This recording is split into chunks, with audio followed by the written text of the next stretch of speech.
ആദ്യം CPIയുടെ മുതിർന്ന നേതാവിനെ കൊണ്ട് ലേഖനം എഴുതിക്കുക. പ്രകാശ് ബാബു CPIയുടെ കേന്ദ്ര നിർവാഹക സമിതി അംഗമാണ്. നേരത്തെ CPIയുടെ സംസ്ഥാന അസിസ്റ്റന്റ് സെക്രട്ടറി പ്രവർത്തിച്ച ആളാണ്. CPIയുടെ മുതിർന്ന നേതാവാണ്. അദ്ദേഹത്തെ കൊണ്ട് ലേഖനം എഴുതിക്കുക. ആ ലേഖനത്തിൽ MR അജിത് കുമാറിനെ പരോക്ഷമായി വിമർശിക്കുക.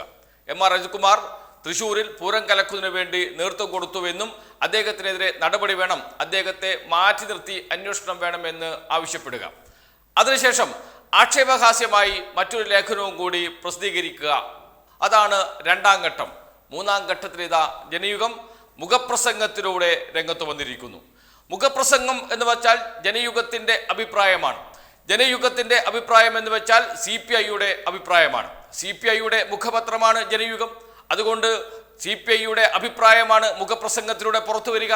മുഖപ്രസംഗത്തിൽ നിശിതമായ വിമർശനമാണ് ഇപ്പോൾ MR അജിത് കുമാറിനെതിരെ ഉന്നയിച്ചിരിക്കുന്നത് എന്നർത്ഥം. എന്ന് വെച്ചാൽ CPI ഉറച്ചു നിൽക്കുന്നു എന്ന്. CPI ഉറച്ചു നിൽക്കുന്നു എന്ന് പറയുമ്പോൾ CPIയുടെ നിലപാട് ഒരു മാറ്റവുമില്ല.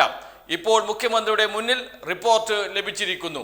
ആ റിപ്പോർട്ടിൽ പറയുന്ന കാര്യങ്ങൾ ശരിയാണോ തെറ്റാണോ, ഇതുവരെ പുറത്തു വന്ന വിവരങ്ങൾ അത് കൃത്യമായി പറയാൻ കഴിയില്ല. ശരിയാണെങ്കിലും തെറ്റാണെങ്കിലും അത് സംബന്ധിച്ച് വിശദമായ പരിശോധന നടക്കണം.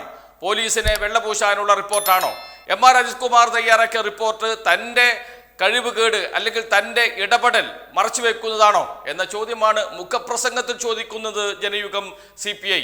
അതുകൊണ്ട് തന്നെ CPI എന്ന രാഷ്ട്രീയ പാർട്ടി ഇപ്പോൾ MR അജിത് കുമാറിനെതിരെ രംഗത്ത് വന്നിരിക്കുന്നു എന്നർത്ഥം. MR അജിത് കുമാറിനെതിരെ CPI രംഗത്ത് വന്നത് സ്വാഭാവികമായും CPIഎമ്മിനെ അലോസരപ്പെടുത്തും. ഇതുവരെ ഒരു ലേഖനം മാത്രമാണ്, ലേഖനത്തിൽ ലേഖകന്റെ അഭിപ്രായമാണ് എന്ന് പറയാം. അതിനുശേഷം വന്നത് ആക്ഷേപഹാസ്യമാണ്, അതൊരു ആക്ഷേപഹാസ്യ പരമ്പരയാണ് എന്ന് പറഞ്ഞ് ഒഴിവാക്കാം. പക്ഷേ മുഖപ്രസംഗം വന്നതോടുകൂടി CPIയുടെ നിലപാട് പറഞ്ഞിരിക്കുന്നു. എന്താണ് തൃശ്ശൂർ പൂരം കലക്കലുമായി ബന്ധപ്പെട്ട് CPIയുടെ നിലപാട് എന്ന്.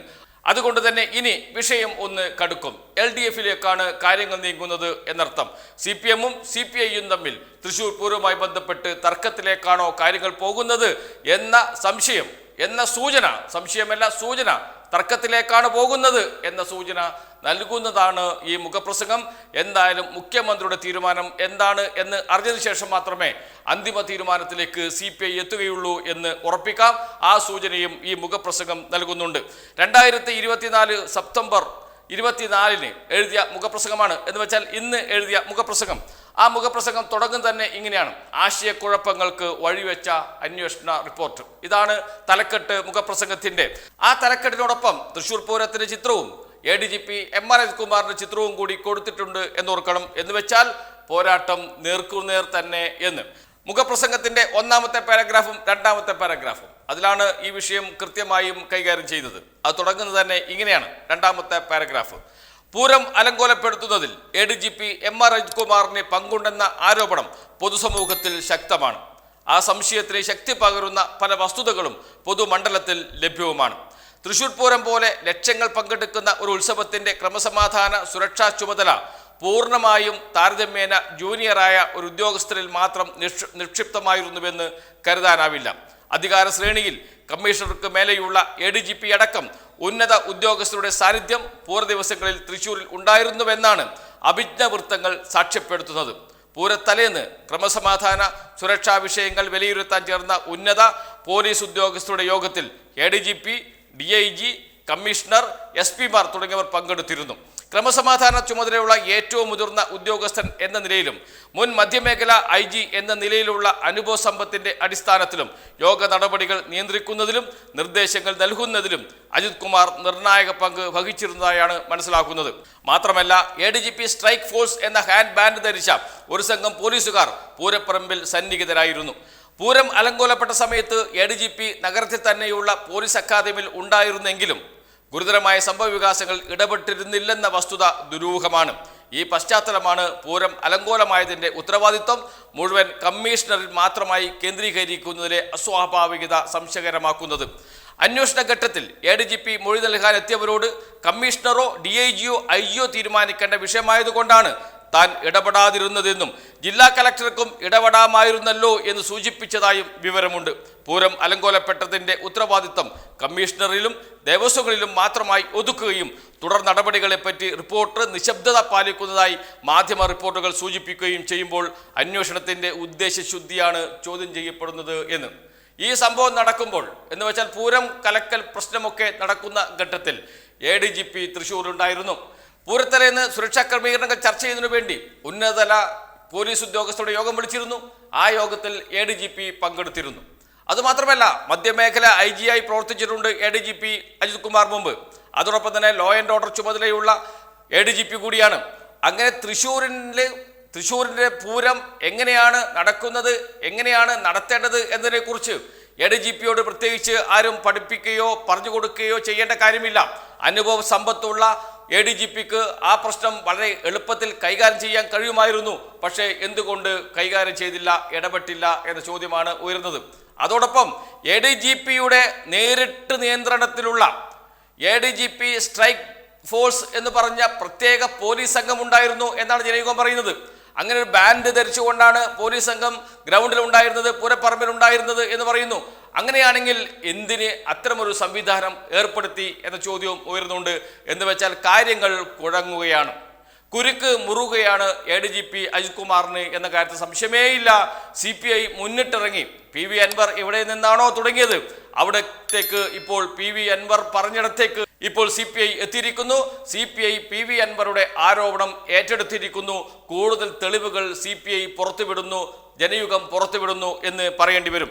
അവസാന പാരഗ്രാഫിലാണ് രാഷ്ട്രീയം പറയുന്നത്. അതിങ്ങനെയാണ്: പൂരം അലങ്കോലപ്പെട്ടതിനെ തുടർന്ന് സ്ഥലത്തെത്താൻ ശ്രമിച്ച റവന്യൂ മന്ത്രിയടക്കം ജനപ്രതിനിധികളുടെ യാത്ര തടസ്സപ്പെട്ടപ്പോഴും NDA സ്ഥാനാർത്ഥി സുരേഷ് ഗോപിയും സംഘപരിവാർ നേതാക്കളും സേവാഭാരതിയുടെ ആംബുലൻസിലും മറ്റുമായി രംഗത്തെത്തി.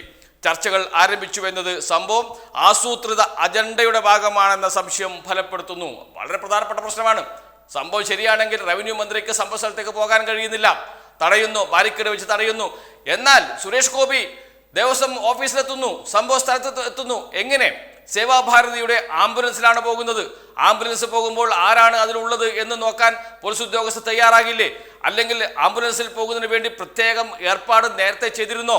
ഈ ചോദ്യമാണ് CPI ചോദിക്കുന്നത്, മുഖപ്രസംഗത്തിൽ ചോദിക്കുന്നത്. അതോടൊപ്പം തന്നെ ഏറ്റവും പ്രധാനപ്പെട്ട മറ്റൊരു പ്രശ്നം കൂടിയുണ്ട്. ലോക്സഭാ തെരഞ്ഞെടുപ്പിന്റെ അവസാന പാദത്തിൽ നടന്ന പൂരം കലക്കൽ തെരഞ്ഞെടുപ്പിൽ NDA സഖ്യത്തിന്റെ വിജയം ഉറപ്പാക്കാൻ ആസൂത്രിതമായി നടന്ന അട്ടിമറി പ്രവർത്തനമാണെന്നാണ് പൊതുജന വികാരം.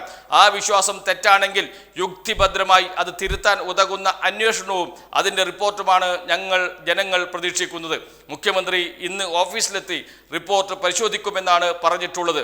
പൂരം അലങ്കോലപ്പെട്ടതും മുഖ്യമന്ത്രി പ്രഖ്യാപിച്ച അന്വേഷണം അസാധാരണമായി വൈകിയതും അന്വേഷണമേ നടന്നിട്ടില്ലെന്ന പോലീസ് ഭാഷ്യവും ഒട്ടേറെ ഊഹാഭോഗങ്ങൾക്കും ആശയക്കുഴപ്പങ്ങൾക്കും വഴിവെച്ചു. റിപ്പോർട്ട് പുറത്തു വരുന്നതോടെ വസ്തുതകൾക്ക് വ്യക്തതയും സമാന സംഭവങ്ങൾ ആവർത്തിക്കാതിരിക്കാനുള്ള തുടർ നടപടികൾ ഉണ്ടാകുമെന്നുമാണ് പ്രതീക്ഷിക്കുന്നത് എന്ന് പറഞ്ഞുകൊണ്ടാണ് മുഖപ്രസംഗം അവസാനിപ്പിക്കുന്നത്. മുഖ്യമന്ത്രിയെ കുറ്റപ്പെടുത്തുന്നില്ല, കുറ്റപ്പെടുത്തുന്നത് MR അജിത് കുമാറിനെ തന്നെയാണ്. സമാന നടപടികൾ ആവർത്തിക്കാതിരിക്കാനുള്ള കർശന നിലപാട് മുഖ്യമന്ത്രി സ്വീകരിക്കും, സർക്കാർ സ്വീകരിക്കും എന്ന വിശ്വാസവും CPIയുടെ മുഖപത്രമായ ജനയുഗം പങ്കുവെക്കുന്നുണ്ട്. ഏതായാലും MR അജിത് കുമാറിന്റെ കുരുക്ക് കൂടുതൽ മുറുകുന്നു എന്നർത്ഥം. ഇനിയിപ്പോൾ റിപ്പോർട്ടിലെ വിവരങ്ങൾ പുറത്തുവരണം. ഔദ്യോഗികമായി റിപ്പോർട്ട് പുറത്തുവിടുമോ എന്നറിയില്ല. എന്നിരുന്നാലും അതിൻ്റെ ഉള്ളടക്കം സംക്ഷിപ്ത രൂപമെങ്കിലും പുറത്തു വരേണ്ടതുണ്ട്, ജനങ്ങൾ ചർച്ച ചെയ്യേണ്ടതുണ്ട്. അതുകൊണ്ട് സർക്കാർ തന്നെ അത് പുറത്തുവിടും എന്ന് പ്രതീക്ഷിക്കാം. അതല്ലെങ്കിൽ എന്താണ് റിപ്പോർട്ടിൽ പറയുന്നത് എന്ന കാര്യം CPI ഉൾപ്പെടെയുള്ള LDFിലെ ഘടകകക്ഷികൾ LDF യോഗത്തിലോ അല്ലാതെയോ ചർച്ച ചെയ്യേണ്ടി വരും. അത് സംബന്ധിച്ച് അതിനുശേഷം മാത്രമേ അതേക്കുറിച്ചുള്ള ഒരു തീരുമാനമുണ്ടാകുകയുള്ളൂ എന്ന് ഉറപ്പിച്ച് പറയാൻ കഴിയും. ഏതായാലും CPI ഉറച്ചു നിൽക്കുന്നു, കടുപ്പിച്ചു നിൽക്കുന്നു. PV അൻവർ ഉന്നയിച്ച ആരോപണങ്ങളിൽ ആ കഴമ്പുണ്ട് എന്ന നിലപാടിലേക്ക് CPI എത്തുന്നു.